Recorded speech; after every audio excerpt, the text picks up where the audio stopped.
이제부터 선형 덧셈하고 뺄셈 배웠으니까 선형 독립과 선형 종속에 대해서 간단하게 좀 살펴보도록 하겠습니다. 독립하고 종속인데 영어로 쓰게 되면 뭐 linearly independent라고 해서 정의를 하면은 좀 복잡해요. 그래서 수식으로 좀 먼저 좀 살펴보면은 이렇게 이제 요 C는요 상수고요. 요거 또 표시가 좀 그런데 다 A부터는 다 그 벡터예요. 그런데 잘 보시면 다 더했는데 0이 나왔어요. 이제 0벡터가 나왔다는 얘기겠죠. 뭐 0일 수도 있고 숫자 0일 수도 있고요. 이렇게 됐을 때 이 상수들, 이 앞에 있는 이런 C1, C2, C3는 다 숫자들이고 A1, A2부터 AN까지는 벡터라 그랬잖아요. 그랬을 때 요 C1, 그러니까 C2부터 CN까지 이 모든 상수가 0일 때 0이라면 그러니까 이 모든 상수가 다 0일 때만 0이 되는 거예요. 다시 말하면 뭐냐면 내가 A3를 다른 걸로 만들어낼 수가 없다는 뜻이에요. 예, 만약에 다른 걸로 만들어낼 수만 있다면 만약에 C1하고 C2의 그러니까 A1하고 A2의 벡터를 가지고 A3를 만들어만 낼 수 있다면 반대의 부호로 무슨 얘기냐면 C3가 C1 C3가 만약에 C3가 마이너스 C3가 마이너스 C1 플러스 C2 만약에 이렇게 된다 그러면 이럴 때는 그 C3는 0이 아니잖아요. 이런 건 아니에요. 요렇게 된다고 하면 이제 그거는 이제 종속. 지금 말씀드린 것처럼 이렇게 내가 뭐 A1부터 AN까지의 벡터가 있는데 그 벡터에 앞에 붙어 있는 개수, 상수들이 붙어 있는데 그 상수가 모두 0일 때만 다 더한 게 0이더라. 요럴 때를 우리가 선형 독립이라고 한다. 이제 이렇게 저희가 정의를 해놓고요. 그다음에 이제 이런 것들이 또 이제 언제 좀 많이 발생하는지를 알아야죠. 사실 우리는 이 공부를 인공지능 공부하려고 사실 이 공부를 하는 거니까. 그래서 이제 인공지능에서 데이터셋의 특성이 되게 많아지면 다시 말하면 셋의 특성이 많아진다는 것은 특성 벡터의 그 벡터의 차원이 늘어난다는 거겠죠. 차원이 많이 늘어나다 보면 오버피팅이라는 게 있어요. 이게 어떤 거냐면은 이런 거를 말하는 게 오버피팅이에요. 이렇게 이사분면이 있는데 제가 만약에 이제 이렇게 이제 초록색하고 그다음에 이제 파란색에 있는 그런 이제 구슬이 있었는데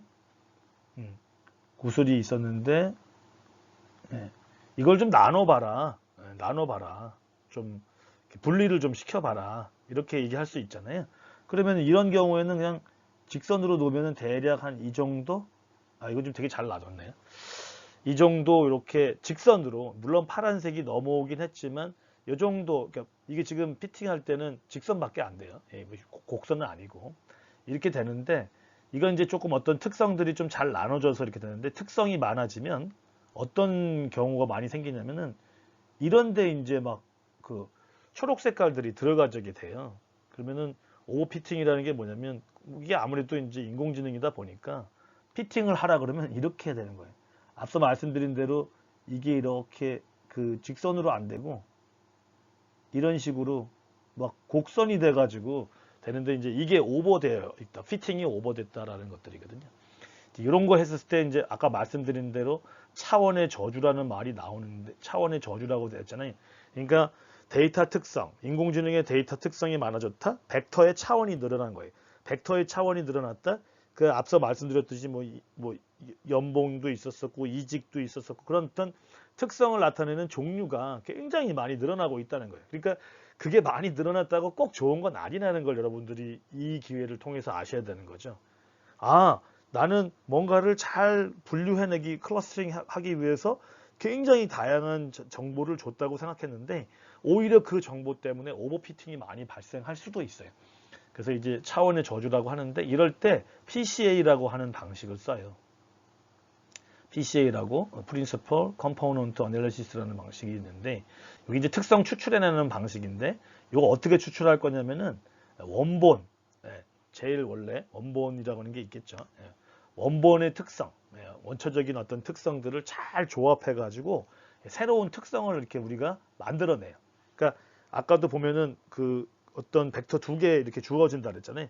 그런 걸로다가만 잘 이렇게 만들어내는 거예요. 그러면 이제 내가 주어진 것만 가지고 이렇게 싹 뭔가 만들어냈으니까 그러면은 그 원래 내가 특성을 원본 특성이라고 하는 게 이제 그게 데이터에 이제 주축이 돼서 주축을 이제 내가 찾아내고 그 다음에 이제 그거를 통해 가지고 그 모든 데이터 나머지 데이터들을 그 축에다가 이렇게 투영을 시켜 가지고 하는데 중요한 거는 이제 이게 원본 특성의 선형적인 다 결합인 거죠.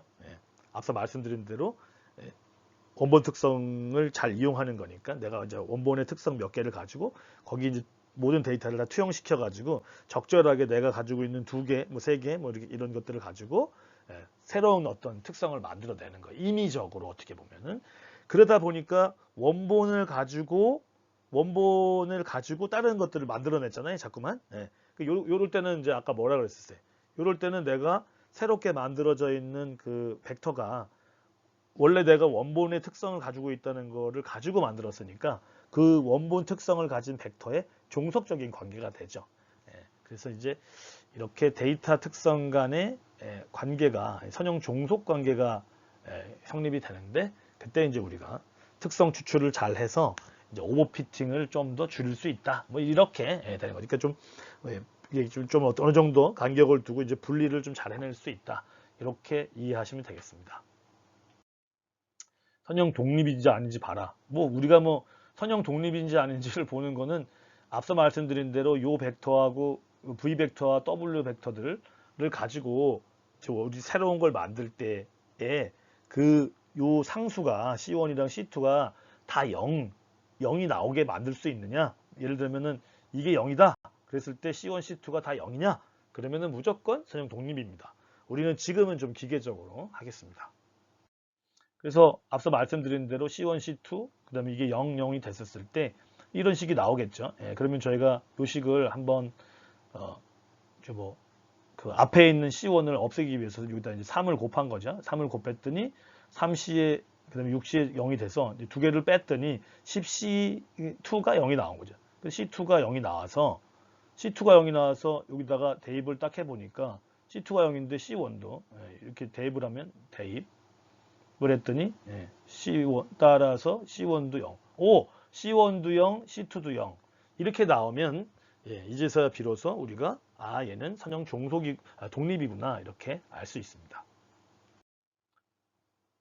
앞서 말씀드린 대로 이렇게 다 C1, C2가 다 0이었기 때문에 되는 것들이고요. 또 다른 걸로 이거 R3는 이제 3차원 이렇게 되는 것들이고 벡터가 이렇게 1, 0, 1, 1 이렇게 X, Y, G의 하나에만 있네요. 벡터가. 그 다음에 이제 C1, C2, C3를 해서 이제 구하는데 이런 식으로 이제 우리가 쓸 수 있겠죠. 이럴 때 이제 어떻게 선형 독립인지 아닌지 알 수 있느냐. 이제 저희 쓰면 되죠. 뭐 이게 0이 되는 거잖아요. 이게 0, 0, 0이 되는 거니까. 근데 여러분들 금방 아시겠지만 C1밖에 없어요. 첫 번째 줄에 C1을 여기다 이렇게 곱한 다음에 첫 번째 줄을 다 보면은 첫 번째 봤더니 C1밖에 없잖아요. C1이 0인 거고. 이것도 두 번째 줄밖에 없고 얘는 세 번째 줄밖에 없잖아요. C3가 곱해져 있는 거는. C2는 여기 0이 되고 C1도 0이 되고 얘는 뭐 보자마자 C1, C2, C3가 0인 거죠. 와, 이 벡터는 무조건 선형 독립이구나. 근데 여기 다 보시면은 저걸 우리가 나중에 보면은 단위 벡터라고도 얘기하잖아요. 저게 단위 벡터이기 때문에 저 단위 벡터 3개를 가지고 뭔가를 쭉 다 만들어낼 수 있겠구나. 이렇게 여러분들이 또 거꾸로 생각할 수 있겠죠. 앞서 말씀드린 대로 다 0이 돼서 벡터 3개는 선형 독립임을 알 수 있고요. 선형 종속에 대해서는 뭐 요거랑 좀 다른 그 얘기를 할 수 있겠죠. 여기 뭐 한 줄만 저희 쳐보면 알 수 있는데 여기도 좀 표시가 잘못됐네요. 이렇게 다 벡터 아니면 볼드로 되어 있으면 됩니다. 요게 있는데 요 식에서 0이 아닌 여기 중요한 거죠. 아닌 요게 적어도 하나라도 존재한다면 그러면 그때 우리가 선형 종속이라고 얘기할 수 있다.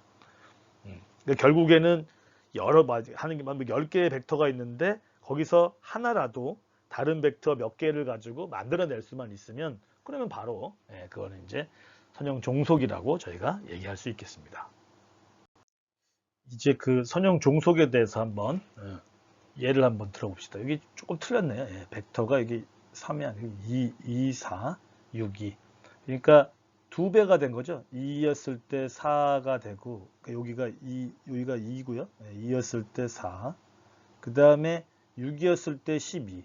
여기 이제 나와 있네요. 6이었을 때 10이 나와 있는데 이건 여러분들이 아시겠지만 2배잖아요. 6이었을 때 10이니까 결국에는 이 두 벡터는 그냥 그림만 그려봐도 여기 다 잘못된 거죠.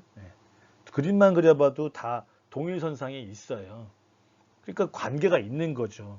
독립적이고 그러니까 따로따로 각각의 특성을 가지고 있는 게 아니라 내가 거기서 이제 뭐 2에서 3배 하면은 6이 됐고 4에서 3배 하면은 10이 됐으니까 3배의 관계밖에 없는 거잖아요. 그러니까 다시 말하면 2의 4에다가 앞에 3만 곱해줘 버리면 이건 그냥 6, 12가 되는 거니까 이렇게 곱하기에 대한 배수로 가는 거니까 이건 큰 의미가 의미라는 게 아니라 이제 종속이 되어 있다.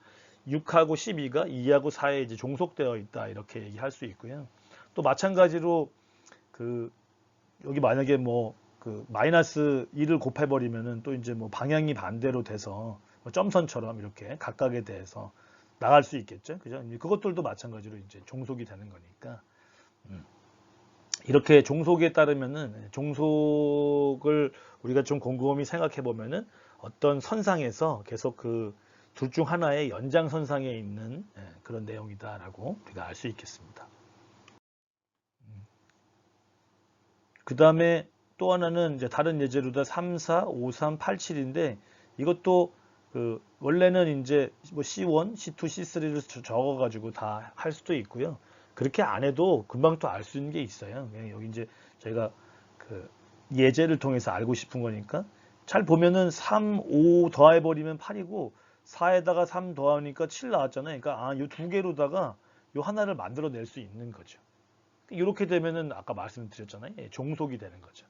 독립은 다 각각이 있어요. 그러니까 어떤 거로 표현하면 안 되는, 못하는 거 이렇게 되는 것들이니까 이것도 종속인지 금방 알 수 있을 겁니다. 필요 충분 조건은 앞서 말씀드린 대로 필요 충분 조건이 있는데 한 벡터 S가 있는데 속하는 게 다른 벡터의 선형 결합으로 표현될 수 있으면 그러면은 이제 우리가 종속이 된다. 앞서 말씀드린 대로 8, 7이 3, 4, 5, 6, 5, 3을 더해서 이제 뭐 이렇게 더해서 나오는 것들이니까 이거는 종속이다 이렇게 알 수 있겠습니다. 선형 독립인가요? 종속인가요? 이렇게 나오는데 이거 아까 했던 대로 4, 2, 8, 4 아니 금방 보자마자 2배 여기 2배 하면 되는 거잖아요. 이건 바로 선형 종속인지 알 수 있겠죠. 그 다음에 이런 3, 0, 0, 마이너스 이거는 뭐 이거 두 개로 다 어떻게 뭐 만들어낼 수 없는 거를 금방 알 수 있어요. 그리고 또 이렇게 0이 들어가 있고 대각선에 어떤 값만 있으면 이거는 무조건 이제 선형 독립이 되는 것들이고요.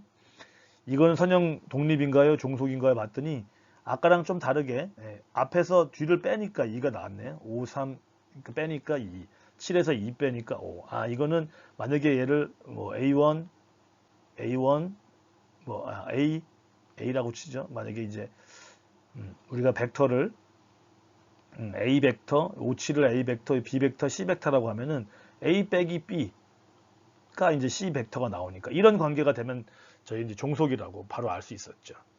앞서 있는 1번에 있는 예제는 앞서 말씀드린 대로 몇 배수로 이렇게 나가면 그 직선상에 코리니어하다고 얘기했는데 그 직선상에서의 연장선상에서 이제 왔다 갔다 하는 그런 형태가 될 겁니다.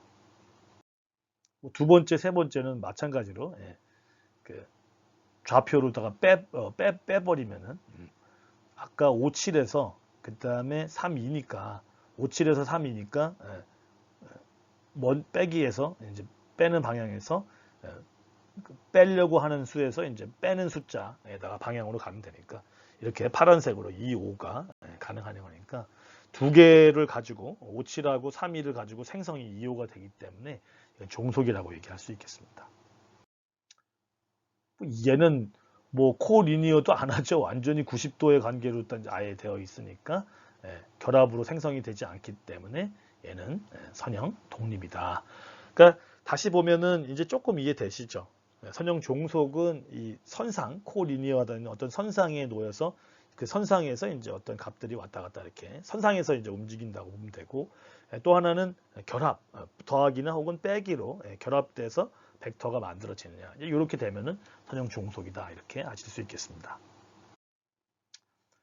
그 다음에 또 용어들이 나오는데, 이제 벡터의 공간이 있고, 벡터 스페이스, 그 다음에 벡터의 부분 공간이 있습니다. 이거는 뭐 그냥 이런 용어가 나온다라고 이렇게 저런 게 있다라고 생각하시면 되고요. 인공지능 공부 중에 머신러닝 안에 머신러닝에 어떤 모델이 있는데 벡터 서포트 머신이라는 게 있습니다. 벡터 서포트 머신은 지금 뭐 지구상에서 나와 있는 어떤 분류기 중에 가장 파워풀한 분류기 중에 하나로 저희가 사용되고 있고요. 분류기인데 어떤 특정하게 어떤 쪽에 한쪽 어느 다른 한쪽을 이렇게 딱 그 경계를 나눠주는 그런 평면이 있어요. 이제 그 평면 이름이 이제 그 뭐 최대 마진 초평면이라고 해가지고 맥시멈 마진 하이퍼플레인이라고 해서 MMH라고 저기 얘기하는데, 이제 그 평면을 만들 때 저런 벡터 공간이나 벡터 부분 공간에 대한 내용을 조금 알아야, 그래야지 저희가 SVM이 저런 식으로 동작을 하는구나 이렇게 알 수 있겠습니다. 그러니까 이런 공간에 대한 개념을 알면 그냥 SVM이 좀 더 쉽게 여러분들한테 이해가 되고요. 또 하나는 SVM은 많은 라이브러리인지 알게 되면 그 다음에는 여러분들이 갖다가 쓰시면 됩니다. 벡터 공간, 공간에 있는데 이제 평면하고 공간에 있는데 여러분들은 뭐 금방 알 수 있죠. 좌표 평면, 2차원 면이 나오는 거죠. 이제 2차원 x축, y축인 벽면이고, 그다음에 축이 이제 하나만 더 이제 세워서 이제 x, y, z만 되더라도 우린 그걸 공간이라고 하고, 뭐 4차원, 5차원, 6차원 그건 뭐 우리가 어떻게 표현할 수 없지만 3차원보다는 훨씬 더 높은 차원이 되니까 이제 우리가 그거를 공간이라고 얘기하고, 좌표라고 우리가 이제 특정 지을 수 있는 어떤 점의 위치를 나타낼 때는 좌표 평면은 2차원에다가 나타나는 것들이고, 좌표 공간은 3차원. 3차원. 그러니까 이게 붕 떠 있는 부피에 있는 어떤 점에 공간에 있는 점을 표시할 수 있다. 이렇게 보시면 되겠습니다. 좌표 평면에 대해서 저희가 잠깐 알아봤는데, 이제 평면은 가로, 그 다음에 세로 수직선을 가지고 좌표 축이라고 해서 이제 좌표 평면을 만들어내는 거고, 좌표 평면에 이제 수많은 벡터들을 우리가 표현할 수 있겠죠. 그런 벡터들이 모여 있는 공간, 그러니까 좌표의 공간, 그걸 저희가 벡터의 공간이다라고 얘기를 하는 거고요. 이 공간 사이에서 존재하는 벡터들, 그것들은 이제 어떤 우리 지어진 그런 벡터들을 가지고 선형으로 결합 연산이 가능해야 된다. 그 공간 안에 있는 것들은, 그러니까 예를 들어서 어떤 공간 안에 있는 어떤 벡터를 선형 결합을 했는데, 그 선형 결합에 대한 결과가 벡터겠죠? 그 벡터가 존재해야 된다. 이렇게 의미를 알고 계시면 되겠습니다. 같은 공간에 있는, 다시 이제 정리를 좀 해보면, 같은 공간에서 선형 결합 연산이 가능한 벡터들이 전부 모여 있는 집합. 또 다르게 얘기하면은 벡터의 덧셈, 벡터의 스칼라 곱, 뭐 뺄셈도 마찬가지겠죠. 그런 것들에서 닫혀 있는 벡터의 집합. 그런데 사실 뺄셈은 되게 좀 신경을 써야 돼요. 어떤 경우에는 될 수도 있고요. 대부분은 안 되는 경우가 많습니다. 왜냐면 뺄셈을 한다는 게 또 스칼라 곱을 조금 더 다른 형태로 하게 되면 이제 좀 문제가 생길 수 있어서, 어쨌든 간에 덧셈하고 뺄셈, 벡터의 스칼라 곱의 연산에 닫혀 있는 그 안에서만 있는 집합들을 얘기할 수 있다. 그런 공간들을 우리가 벡터 공간이라고 한다. 이렇게 알아두시면 되겠습니다. 또 뭐가 많죠. 우리 이제 공부하다 보면 많이 힘드실 텐데, 벡터 공간을 또 만족하는 공리가 있습니다. 이제 사실이죠. 사실들, 엑시엄. 덧셈에 대한 공리. 다시 말하면은 닫혀 있다. A라는 벡터가 있고 B라는 벡터가 벡터 스페이스 안에 V라는 데 있으면은 A 더하기 B도 항상 존재를 하더라. 그래서 이제 덧셈에 관련되어 있는 이제 공리가 있는 겁니다. V가 존재해야 된다. 그래서 이제 뭐 서로 벡터를 바꿔도 되고 A, B, C가 있는데 A랑 B를 먼저 더해서 C를 더해도 되고 A, B, C를 먼저 더한다면 되고 그다음에 항상 중요한 게 이제 0벡터들은 있어야 되죠. 그러다 보니까 0벡터가 있다 보니까 이제 덧셈에 관련되어 있는 여건들이 또 존재할 수 있다. 이런 것들이 이제 덧셈에 관련되어 있는 공리가 되겠습니다. 스칼라에 관련되어 있는 공리. 네 가지죠. 아까 말씀드린 대로 스칼라 곱셈을 했었을 때 닫혀 있어야 되니까 예를 들어서 벡터 A가 여기도 다 이제 표시를 좀 이렇게 빼먹었는데 벡터 A가 벡터 스페이스 V에 있다고 했었을 때 알파가 스칼라이면 알파 A 관련되어 있는 그런 그 벡터도 존재를 해야 되는 거죠. 그리고 스칼라는 뭐 먼저 곱한 다음에 나중을 곱해줘도 되고 먼저 두 개의 스칼라를 곱한 다음에 해도 되는 거 상관없고요. 그 다음에 1, 내가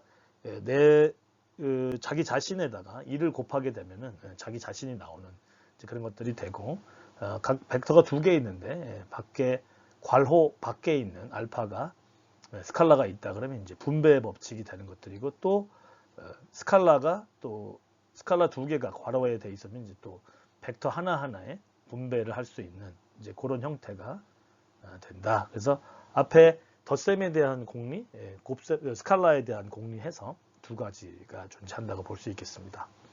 8가지죠, 전부 다. 표현을 할 때 말씀드린 대로 이렇게 2차원으로 할 때는 이제 x1, x2 이런 식으로 쓰고 이제 그 실수를 보통 쓰기 때문에 이 R은 리얼을 의미하는 거고요. 이제 2라고 써 있으면 이제 2차원, 혹여나 3이라고 써 있으면 이제 3차원, 4라고 있으면 4차원 이렇게 보시면 되겠습니다. 3차원 벡터 공간이 우리죠. 우리 보통 방안을 보면은 이제 바닥이 있고 이제 위에 천장이 있는데 보통 다 바닥면하고 이제 천장을 잇는 또 면이 있는데 거기 이제 다 수직으로 올라가 있는 선을 우리가 이제 x, y, z축 이렇게 봐서 쓸 수 있고요. 만약에 이제 우리 뭐 벡터가 x, y가 이렇게 세 가지에 대해서 정의가 되어 있다라고 하면은 이 세 가지가 벡터 스페이스의 어떤 벡터 스페이스 안에 있다라고 얘기를 하려고 그러면은 앞서 설명드린 대로 합, 그 다음에 스칼라 곱을 적절하게 선형 변환한 모든 값들이 여기 또 잘못됐네. 이건 이제 K는 숫자고 그 다음에 X가 이제 벡터 다 이렇게 표시를 해야 될 것 같습니다. 그래서 그 합하고 덧셈의 법칙, 덧셈에 대한 거 합하고 그 다음에 이제 스칼라 곱한 거가 다 만족을 시켜줘야지만 KX 그래야지만 우리가 3차원의 벡터 공간을 이룬다 이렇게 얘기할 수 있겠습니다. n차원은 뭐 우리가 뭐 알 수는 없으니까 여기서 이제 아래다 n 이렇게 위에다 쓰고요. 그 다음에 쭉 다 각각의 성분 컴포넌트들은 이제 xn까지 이렇게 쓰고 xi는 다 실수다 이렇게 표현을 저희가 할 수 있겠죠. 근데 뭐 시각적으로는 저희는 할 수 없어서요. 다만 시각적으로 되진 않지만 선형 결합이 되는 걸 알 수 있겠죠. 차원이 높아진다고 하더라도 거기에 이제 복소수를 가하고 또 덧셈, 그러니까 선형 결합을 할 수 있게 다 되니까 연산은 충분히 할 수 있습니다. n차원이 된다고 하더라도. 아까는 이제 벡터 공간을 배웠죠. 그 다음에는 벡터 서브스페이스를 배우는 거예요. 그러니까 벡터 공간 중에서도 특정한 공간이 또 있어요. 그것들을 우리가 그러니까 벡터 공간이 굉장히 큰 영역이라면 그 다음에 벡터의 서브스페이스는 그 벡터 공간에서 특정하게 내가 관심이 있는 그런 공간, 부분적인 공간 이렇게 보시면 되고요. 그 부분적인 공간을 만족하려면 몇 가지 조건이 있습니다. 이제 조건에 대해서 살펴보도록 하겠습니다. 부분 공간은 다음 조건을 만족해야 되는데 앞서도 설명드렸지만 이게 아주 엄청 중요합니다. 부분 공간에도 무조건 0은 있어야 됩니다. 그래서 여러분들이 지금 이 파란색 선을 봤는데요. T라고 하는 건데 얘가 이제 뭐 모든 벡터들이 다 여기 선상에 위에 있겠죠. 표시는 되는데 요거 파란색은 미리 답을 말씀드리면 부분 공간이 될 수 없습니다. 왜 그렇습니까? 이제 0벡터가 없어서. 그러면 여러분들이 이거 보자마자 그러면은 요거랑 비슷한 게 되려면은 0을 지나는 요런 건 되겠네요. 이제 되는 거죠. 거기에 이제 0을 지나는 직선이 나오면요. 우리가 표현할 수 있는 부분 공간에 들어와 있는 벡터들은 다 이 t라고 하는 직선 상에 다 있는 거죠. 그 밖으로 나갈 수는 없죠. 만약에 우리 2차원 평면이 전부 다 벡터 스페이스다라고 이제 우리 2차원 평면을 벡터 공간이라고 보고 부분 공간을 우리가 알아낼 수 있었던 거죠. 부분 공간은 그 직선 선상에 있는 벡터만 내가 그 직선 선상에 있는 벡터들만 내가 취하겠다. 그럼 이제 그게 부분 공간이 될 수 있습니다. 말씀드린 대로 벡터가 0을 지나지 않기 때문에 부분 공간이 될 수 없다. 그래서 이런 부분들은 앞서 말씀드린 대로 R2는 부분 공간이 아닌 거를 벌써 알 수 있습니다. 뭐 한 번씩 읽어보시면 될 것 같습니다. 그 다음에 W라는 게 있는데 벡터가 그게 포함되어 있어요. 그 다음에 W에 임의의 스칼라 곱한 거, 임의의 스칼라를 곱한 거. 그러니까 더 늘어나고 줄어들고 하겠죠. 방향도 바뀌고. 그러니까 앞서 말씀드린 게 있었잖아요. 0을 지나려면은 2차원 평면에서는 직선이 주로고요. 그 다음에 거기에 스칼라를 곱해가지고 되려면은 직선상에서 늘어났다가 줄었다가 하는 그거밖에는 없거든요. 그래서 이렇게 스칼라 곱셈에 닫혀 있다. 그림으로 보면은 우리 A라는 게 있는데 2배 하면은 2배만큼 늘어날 거고 마이너스 2분의 1만큼 하면은 길이는 반으로 줄어들고 그 다음에 방향은 반대가 되는 이제 그런 형태가 될 겁니다. 앞서 말씀드렸던 내용들 돼서 얘는 스칼라 곱의 결과이기 때문에 벡터 공간에 되어 있을 수 있고 왜냐면 이거 원점을 0을 지나기 때문에 조건 1은 만족하고 조건 2의 경우에는 이제 늘어났다 줄었다 그 선상에 있기 때문에 충분히 이 R2의 부분 공간이 될 수 있다. 부분 공간이다. 이렇게 말씀드릴 수 있겠습니다. 이게 R2가 아니고 아래 2 이렇게 써야 되겠죠. 그리고 마지막으로 세 번째인데요. W하고 U가 있는데 그게 V 대문자죠. V 공간에 우리가 있다라고 하면은 여기는 지금 소문자로 썼네요, 다들.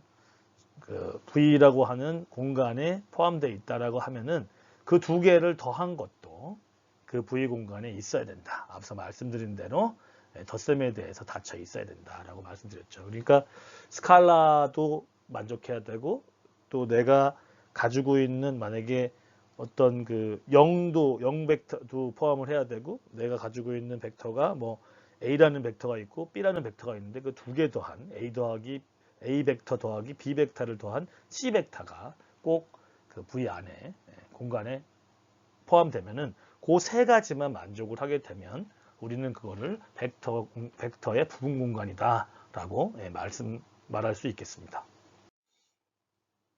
그러면은 다음에 있는 좌표 한번 보게 되면은 여기 이제 이 세 번째 걸 보는데 이제 마이너스 2하고 마이너스 5, 6이 있는데 마이너스 10하고 2가 있고 그 두 개를 더해 가지고 이제 어떤 벡터가 하나 만들어졌어요. 근데 저희가 지금 쓰려고 하는 벡터는 사실은 이 방향으로 그러니까 이 주황색 방향이랑 초록색 방향이기 때문에 사실 우리의 벡터 공간은 뭐 4분면으로 따지면 이렇게 2, 4분면 정도 안에 있는 내용이 될 거예요. 그 2, 4분면 안에 있는 내용인데 마이너스 10하고 2, 마이너스 5하고 6을 거기에 뭐 몇 개를 더 곱해가지고 뭐 이런 식으로 한다고 치면은 충분히 그 안에 있을 수가 있겠죠. 그래서 A 플러스 B의 결과가 R2의 부분 공간에 있을 수 있겠다라고 하는 그런 내용들로 우리가 생각할 수 있겠습니다. 말씀드린 대로 A하고 B가 2, 4분면 파란색 테두리 안에 있고 그 다음에 A 더하기 B도 그 역시 그 안에 있기 때문에 A 더하기 B는 또 덧셈에 대해서 닫혀 있기 때문에 앞서 말씀드렸던 그 A 더하기 B 자체가 그 새로운 그러니까 합쳐져 있는 벡터를 합쳐져 있는 공간 안의 내용을 만들어내기 때문에 이것들도 부분 공간이다라고 이렇게 얘기할 수 있겠습니다. 뺄셈에 대한 부분 공간인데요. 이게 아까도 말씀드린 대로 굉장히 위험한 겁니다. 이제 혹여나 이제 뺄셈을 해도 잘하면 몇 개는 나올 수 있어요. 그 공간 안에 있을 수 있는데 그렇지 않은 경우가 되게 많거든요. 그래서 이런 것들은 좀 잘 해야 되는데 수학에서는 잘 아시겠지만 하나라도 안 되면 부분 공간이라고 하지 않습니다. 그래서 살펴보시면 마이너스 5, 6이 여기 있는 점이고 그 다음에 마이너스 12가 여기 있는 점인데 이 점에 뺄셈을 하게 되면 A에서 B를 빼면 B에서 이제 A 방향으로 되잖아요. 근데 앞서서 우리 배웠죠. 교수님 이 파란색은 지금 2사분면에 있습니다라고 이렇게 얘기할 수 있는데 딱 보자마자 알 수 있잖아요. 얘는 지금 원점에서 출발을 하질 않았어요. 그래서 우리는 이 파란색에 있는 제가 지금 그린 다시 파란색 겹쳐지니까 빨간색으로 그려볼까요? 빼기를 했더니 이제 이렇게 이 방향으로 가는 이 빨간색 벡터가 있는데 얘는 위치 벡터로 다시 표현을 해주면 지금 여기 보여져 있는 파란색으로 표시할 수밖에 없거든요. 그렇게 되면은 빼기 A 벡터에서 B를 뺀 결과가 이게 지금 2사분면에 있지를 않고 1사분면으로 옮겨갔어요. 이제 그러다 보니까 이렇게 되면은 내가 원래 가지고 있던 10, 마이너스 12, 그 다음에 마이너스 5, 6 관련되어 있는 벡터로 이제 이룰 수 있는 그 공간이 2사분면에 있는 공간이었는데 1사분면으로 가다 보니까 이거는 우리가 원래 그 A하고 B가 가지고 있는 그 같은 공간에 있다고 볼 수는 없거든요. 그래서 말씀드린 대로 요런 뺄셈에서는 부분 공간이라고 말할 수는 없습니다. 그래서 부분 공간을 만족하려고 그러면 덧셈에 닫혀 있고 또 스칼라 곱 그리고 0을 포함하는 그런 게 되겠습니다. 여기 말씀드린 대로 주어진 A, B는 A 콤마예요. A하고 B는 2사분면의 테두리를 안 변하는데 A 빼기 B를 하게 되면 이제 1사분면으로 이게 확장이 됐다고 저희가 얘기하거든요.